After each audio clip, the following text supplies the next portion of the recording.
Giilang Bohol nga may labing daghan nga ani sa humay sa sentrong Kabisayan. Kini kay katumbas usab sa kadakon sa iyang basakan. Sa kasibot sa mga mag-uuma nga mananom og humay, gibugtian kini sa kagamhanan sa mga irrigation facilities nga sa tanom makapabanay. Ang dagayday nga gikan sa mga sapa ug suba sa kabukiran, gipundo sa mga dams aron sa panahon sa ting-andam na sa mga basakan, may ikapabanaw na sa mga luwang. Apan mag-unsa ang mga basakan kung sa tubig ikapabanaw magkuwang. Sa panahon nga ang El Nino milangpur na sa kapupudan, ang mga basak ng lutak, ang mga tanom ng alaya o ang mga hiupan, intawon sa tubig nga ugtas o pangita.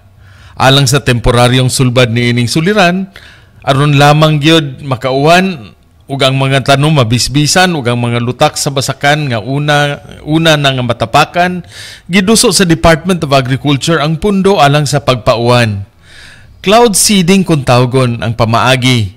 Kung hain tong panganod nga wala pay piho nga sa unsang oras mahagbong, kini saburan ug asin aron diha-diha matapok ug mapauwan. Dito tungod sa mga dagkong watersheds o tubig sa luran, giganoy ang mga panganod aron makauwan.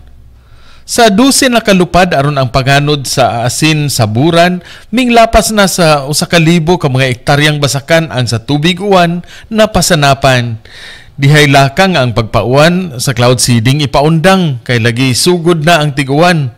Apan sa mga mag-uuma nga naghandom nga ang ilang basakan matamnan, kining pagpauwan pagpasiguro sa pagkaon sa ilang talad kananan. Gikan diri sa Bohol alang sa Maayong Balita Central Visayas, Ray Anthony Chu, PIA Bohol.